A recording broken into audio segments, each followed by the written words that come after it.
Hi, welcome to Deltarune Mythbusters.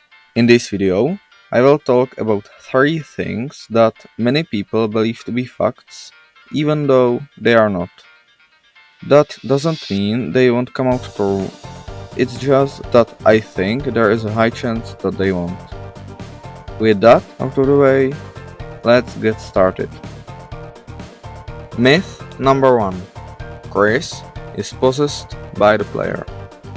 We, the players, are playing as Chris, but in few occasions, they not only act on their own, but they purposely prevent us from controlling them over a short period of time. The most simple interpretation is that we are not playing directly as Chris, but instead as the red soul that is controlling Chris, which is a direct representation of the player in the game. That's the conclusion most people ended up with, and it's a completely valid interpretation. However, it is far from the only one. The important question we need to ask is the Red Soul the direct manifestation of the player, or is it just an in-universe character that happens to be our real protagonist? But, for some reason, there are a lot of people who are taking the first interpretation as guaranteed, and don't even acknowledge other possibilities. I understand where they are coming from. The Goner Maker, Death Screen, and Game Menu make it easy to think that it's the player directly. However, we shouldn't forget that turning game mechanics into an in-universe source of physics is kind of a Toby's thing. In the end, there is no conclusive evidence in either of the directions, and I personally think it's more likely that the soul is some in-game character, but your opinion might be different. Let me know in the comments. Myth number 2: Gaster wrote the mysterious Valentine's letter. This year, on Valentine's Day, there was a Deltarune newsletter, and besides other things, it contained a lot of Valentine's letters sent by various Deltarune and Undertale characters. But the one that stuck out was by far the rarest and longest letter, with no character portrait attached to it. Of course, everyone immediately assumed it was sent by Gaster and didn't think much more about it. However, when you actually analyze the letter in depth, you realize that it does not share any of the weird speaking patterns with Gaster. The degree of formality also differs, with the letter overall being much less formal than anything spoken by Gaster. But if it's not Gaster, then who is it? Well, there is a perfect candidate. He is almost as mysterious as Gaster, but he fits much better with the language used by the letter. I am talking about the Eggman. If you want, check out Spooky Dude's video for more in-depth analysis, and if you don't, then just trust me that the Eggman is much more likely to be the author of the mysterious letter than Gaster is. Myth number 3: The one who drove Jevil and Spamton insane was Gaster. Jevil and Spamton are two secret bosses who both seem to be mad in their own ways.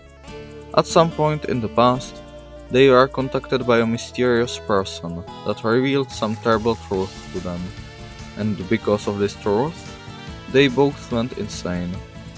Even though I don't think the mysterious entity is the only one at fault when it comes to Spamton's madness. Because of many hints, and due to lack of any other candidate, people seem to universally agree that the mysterious person is Gaster. I, on the other hand, even though I don't think it's impossible, think it's far from confirmed. And now I will explain to you my reasoning. Let's start by lining up the supposed evidence. The names of Spamton and Jevil's songs are written in capital letters, which hints at association with Gaster. They are both connected to the phrase darker yet darker. They also seem to have some forbidden knowledge that almost no other Darkner nor Lightner has. and so it makes sense that it was the devilish scientist who speaks in hands himself from whom they have the knowledge. But the biggest hint is that, after the final call with someone who has been helping Spanton for a long time, the phone was left hanging, and when one of the Edisons put their ear to it, they only heard a garbage noise, which, for those unaware, is the same track that plays during the entry 17. Yeah, some evidence is definitely here, but I think it's pretty weak. For starters, even if we assume that the secret bosses are somehow connected to Gaster, we don't know through what and how closely they are actually tied. And that garbage noise, when you think about it, doesn't prove anything.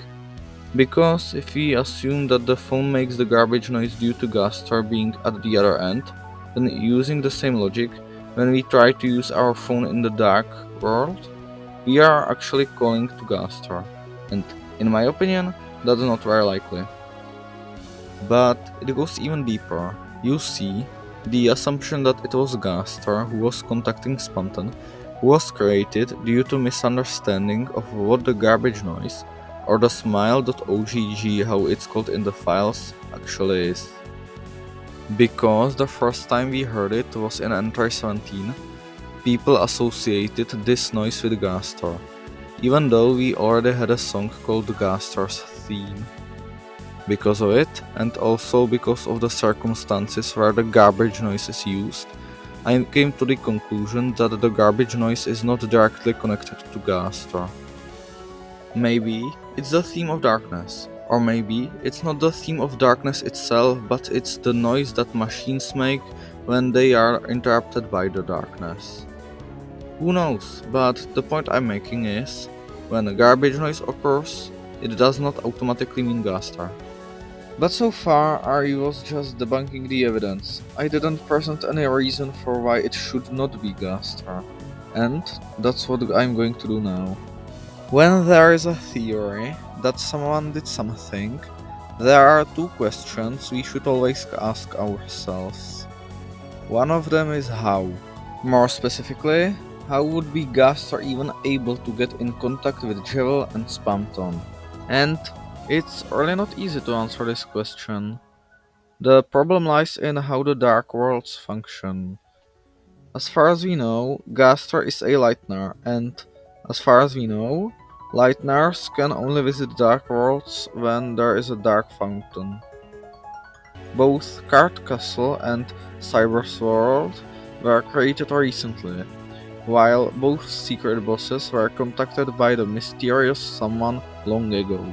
And I know, this sounds a bit confusing. For example, when there is no Dark Fountain, the Dark World literally doesn't exist. But the phrasing I used implies that the Darkners are able to visit Dark Worlds without Dark Fountain. And that's because they can. We have several instances of Darkners knowing other Darkners from different Dark Worlds, and since there are no phones in the Card Castle, it would imply that the Darkners are able to visit other Dark Worlds freely when there is no Dark Fountain. Of course, there are still ways to spin it in such a way so it would still be Gaster, but I think the simplest explanation is that it was some Darkner. The second question we should ask is why? Why would Gaster drive Jewel and Spamton mad? Well, most people seem to think that it's somehow part of his plan, but I don't think that makes really sense. I mean, what do these secret bosses even do? They provide you with valuable lore, valuable weapon, or piece of armor, and a shadow crystal. But only if you go out of your way to fight them. And because they are hard and secret, there are many people that just don't bother fighting them. If Gaster truly wanted us to get these things, there would be a much more reliable ways to do it. Also, I don't think being part of some grand plan fits well with the theme of secret bosses. Nobody cares about them, nobody needs them. They are neglected and discarded by everyone. It seems to me that the most likely explanation is that the mysterious someone somehow discovered some forbidden knowledge and truly wanted to share it with them. But it didn't go so well, and both Spamton and Jewel fell into their own version of madness. This all is of course just a speculation, but I really can't see why would someone like Ilkgast or even need them for anything. I could maybe understand Jewel, after all he is really powerful, but why Spamton? At the time he was contacted by the phone entity, he was just weak, unlucky salesman, nothing more. But if it's not Gastor, then who is it? And to be honest, I don't know. My best guess is that it was the seventh and last secret boss. I think it would make quite a bit of sense. Maybe they are the discarded vessel, or more likely, they are just some new character. Or maybe it is Gastor all along. Okay, now we have reached the end of the video. I'm curious if I successfully changed your mind about something, and even if I didn't, that's fine. The point of this video was never to convince you that you are wrong, I just wanted to show you an alternative point of view. And with that, I am all done. Goodbye.